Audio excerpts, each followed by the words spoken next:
Selamat datang di Yukan Kenong Official. Tekan tombol subscribe, like, dan tinggalkan komentar di bawah serta nyalakan lonceng bila Anda menyukai video-video dari kami.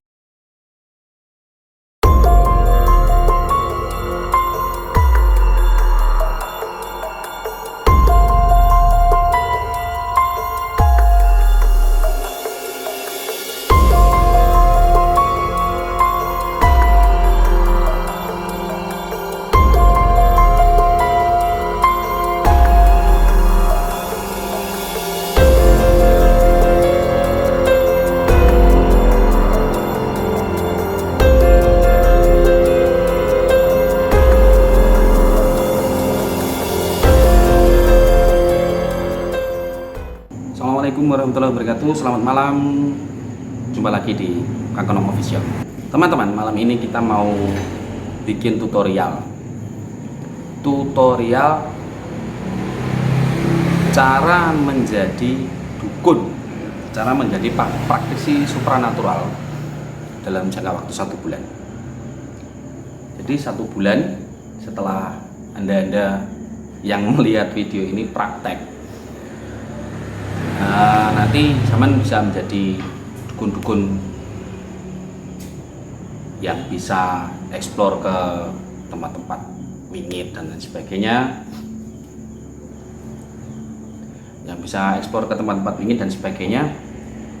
1 bulan saja itu sudah cukup, bahkan ada yang 1 minggu 2 minggu sudah bisa, tapi dengan ketekunan dan effort lebih. Jadi ini tanpa ritual, tanpa apapun ya. Apakah nanti akan menjadi dukun yang lihai? Apa sih lihai? Mandraguna. Dukun yang sakti mandraguna. Saya kurang tahu. Yang jelas ini tanpa ritual, tanpa apapun ya.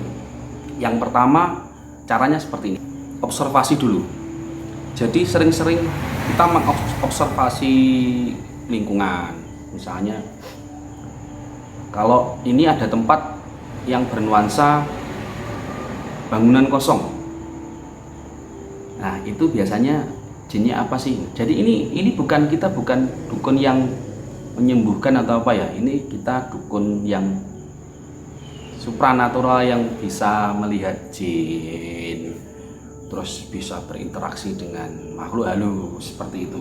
Nanti kalau ditanya temannya, di sini ada pocong ya? Iya, kita tahu. Kalau di sini ada pocong.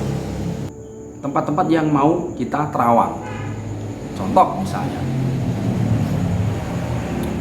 rumah kosong atau bangunan peninggalan Belanda, bangunan peninggalan Jepang, kolam renang, sendang, dan lain sebagainya. Kita observasi di tempat-tempat itu.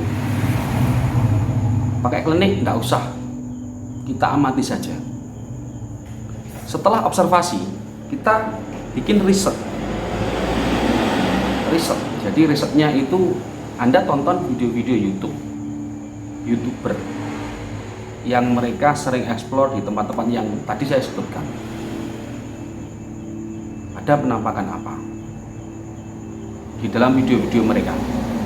Contoh, kalau kita masuk ke bangunan peninggalan Belanda, pasti yang akan, saya nggak mengatakan pasti 100% ya, pasti berapa persen, 70, 80, 90% yang akan tampil dan yang akan diungkapkan oleh si praktisi supranatural di bangunan bekas peninggalan Belanda akan berkisar di prajurit Belanda pertama atau noni Belanda.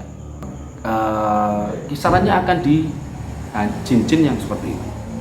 Terus kita observasi misalnya di sendang sudah tua yang terbengkalai.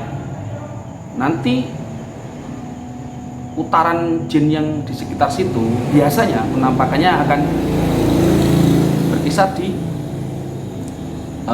jin cewek badannya ular bermahkota, atau mungkin kuntilanak yang seperti itu yang di sendang, atau mungkin putri-putri yang lagi mandi. Itu biasanya hanya seperti itu saja. Yang ketiga, setelah observasi dan research, itu ada lagi yang namanya hipnosis. Kalau orang Indonesia mengatakan hipnotis. Hipnotis itu orangnya, ilmu yang mereka lakukan adalah hipnosis.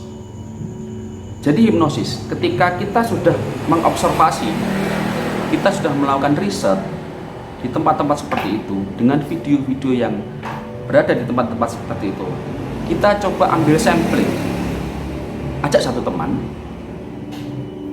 teman sebelum masuk ke misalnya bangunan peninggalan Jepang. Kita kasih sugesti dulu kepada orang itu, ini bangunan peninggalan Jepang, dan di dalamnya biasanya ada sosok-sosok seperti tentara Jepang bawa katana. Kita hipnosis, kita kasih sugesti-sugesti ke mereka, terus setelah itu kita trigger dengan cara misalnya kita menepuk pundak atau menyentuh titik cakra yang sudah pernah kita bahas. Titik cakra manusia yang kemarin ada berapa. Setelah itu masuk. Nah, setelah itu kita tinggal asal ngomong saja. Di dalam bangunan peninggalan Jepang itu, kita tinggal asal ngomong. Kalau di pojokan itu ada kayak tentara Jepang yang membawa katana gitu misalnya. Nah, kita lihat ekspresi si orang yang sudah kita sugesti. Apakah dia akan mengiyakan atau tidak? Nah, begitu. Otomatis ketika memasuki ruangan bangunan kosong seperti itu atau tempat-tempat yang mempunyai aura magis seperti itu, pasti bulu kuduk akan merinding. Itu hal yang wajar. Karena apa? Karena ruangannya lembab. Satu, ruangannya lembab. Kedua, udara tidak berganti. Ketiga, ketika kita memasuki ruangan yang sebenarnya steril seharusnya, karena tidak diinjak, dijamah oleh manusia, kita masuk ke situ, kita bikin debu dan lain sebagainya, itu nanti akan menimbulkan suasana sesak. Jadi lembab, campur sesak, campur apa, itu nanti bisa membuat bulu kuduk kita merinding. Nah, itu adalah salah satu trigger-trigger yang bisa membuat orang merinding dan mengiyakan sugesti yang sudah kita masukkan di awal. Jadi itu beberapa cara untuk menjadi dukun kilat.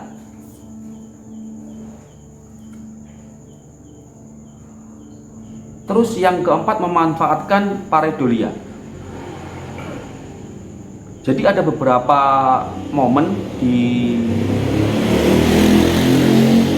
setiap video YouTuber, apalagi YouTuber yang memakai kamera yang resolusinya rendah. Ketika memasuki ruangan kosong, memasuki gedung kosong, pasti bawa lampu kan mereka. Nah, itu ada momen-momen mereka merekam penampakan yang sebenarnya hanyalah pareidolia. Jadi pareidolia itu contohnya misalnya di tembok ada lumut, tapi karena kita tersugesti kalau di sini ada jin, ada penampakan dan lain sebagainya, lumut itu akan kelihatan seperti sosok-sosok astral. Nah, itu kita jadikan senjata.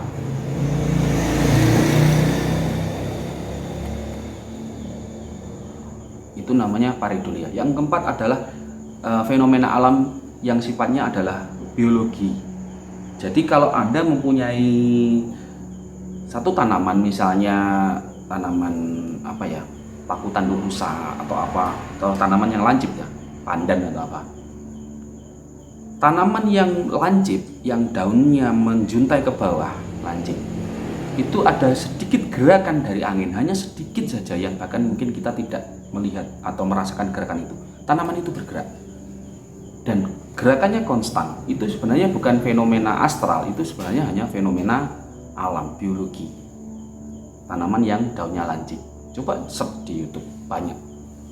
Jadi tidak semua fenomena astral itu terjadi karena makhluk gaib.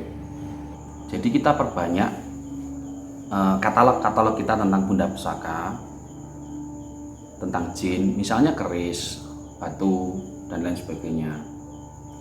Ini keris dari era apa, siapa pembuatnya, bagaimana pamornya, ini batu dibuat seperti apa, terus auranya seperti apa. Nanti kalau semakin banyak katalog pengetahuan kita tentang hal-hal seperti itu, ketika kita mensugesti orang bahwa kita adalah supranaturalis, maka menurut pengalaman saya itu tidak sedikit orang yang tidak percaya. Jadi kebanyakan mereka percaya. Yang terakhir adalah kita head to head dengan dukun yang benar-benar dukun, head to head.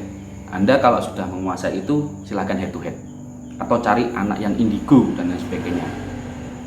Mau indigo kayak mau dukun supranaturalis kayak mau silakan head to head, nggak apa-apa, untuk membuktikan ilmu Anda yang Anda pelajari 1 bulan itu work apa enggak. Silakan head to head.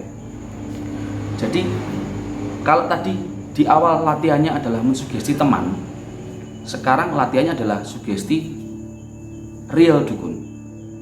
Jadi teman-teman kalau mau jadi dukun yang abal-abal, jadi bukan dukun tipu-tipu ini ya, bukan untuk melakukan tindak kriminal, mungkin metode saya bisa dipakai. Jadi satu adalah observasi, yang kedua adalah riset, yang ketiga hipnosis, yang keempat head to head. Kalau head to head itu pun gagal, no problem, tidak masalah, berarti kita masih butuh belajar lagi.